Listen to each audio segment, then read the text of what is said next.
Hey, what's up, guys? Last year, I placed two Ukrainian students here in Ireland. I don't want to use the words placed because it's the students' profile that gets them selected. But I assisted them in their applications to study here in Ireland, both from Ukraine. And last weekend, I heard from one of them.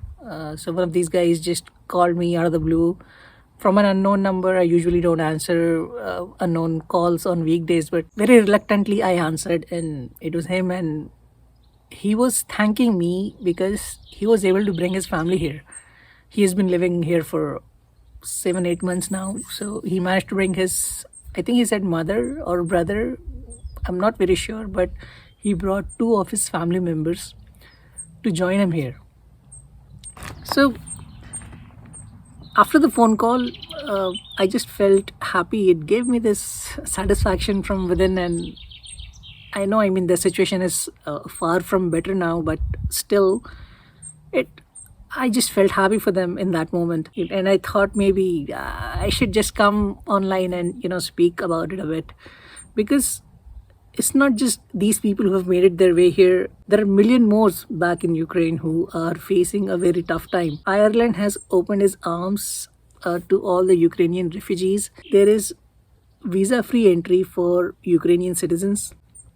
So, if they have made their way out of Ukraine to one of the neighboring countries, they can travel to Ireland. Now, there are no travel restrictions at all. So, that's the concession that the government here in Ireland has given. Other than that, anyone traveling from Ukraine has lost their passport. They can still show any kind of photo ID and get on a flight to Ireland.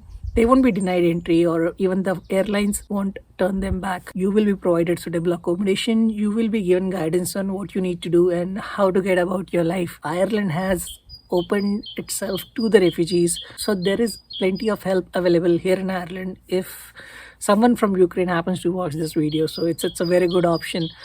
Now, it's not just the government, but the local population of Ireland itself has responded to the call. People are giving up rooms in their homes. If they anyone who's having extra property, they are giving it away. If you happen to be someone watching from Ireland, if you want to do something like that, go to the Department of Justice website. There is a lot of information about pledging a room, or providing assistance to these refugees. Now, there's a non-government organization called right, guys. I'm going to interrupt myself there. This is 2 days after the clip that you just saw. So I spoke about a couple of organizations that work here in Ireland, and I gave their information.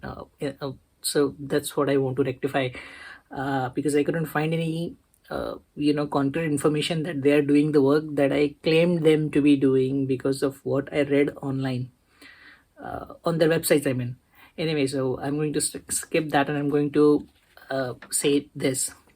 The European Union has put in place a temporary protection directive which allows Ukrainian citizens to move through European Union countries like European Union citizens. So now we all know European Union is a it's a borderless region, so people can move in and out of different countries.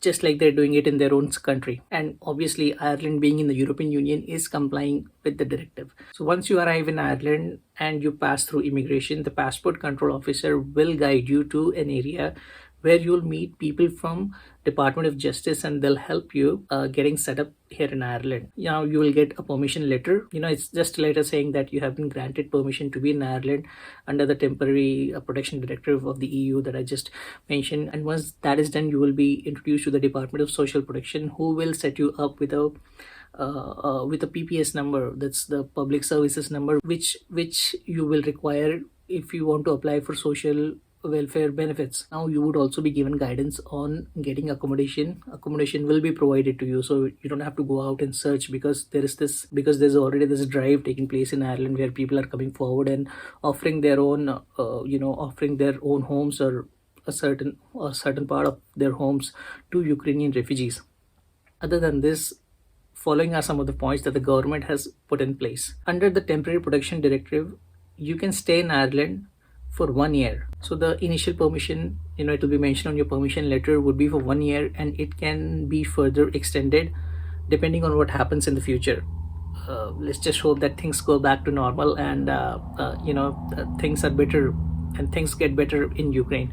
So it's for 1 year to begin with. Other than that, Ukrainian refugees will have full access to the labor market. They will have access to accommodation. They will have social welfare income support.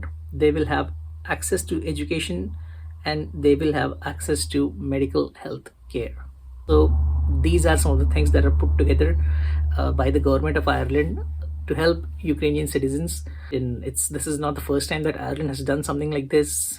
When it comes to humanitarian effort, this country is sort of a superpower. Usually, people look at military power of countries like the US, China, Russia until now, and think that these countries are superpower because they have all these big weapons, and they can bring the cavalry on anyone who messes with them. So in the same way, Ireland is a superpower when it comes to humanitarian effort, and my mind is blown with the effort that has been put in by the government and the people of this country. I don't really want to make this discussion political. Myself being a non-European, I know there are other wars taking place around the world. I won't mention them, obviously. Some people are very upfront about that. So there is nothing of this sort going on in this video. Currently, all I'm thinking is that if you don't make a choice, it means you are supporting what the invaders are doing.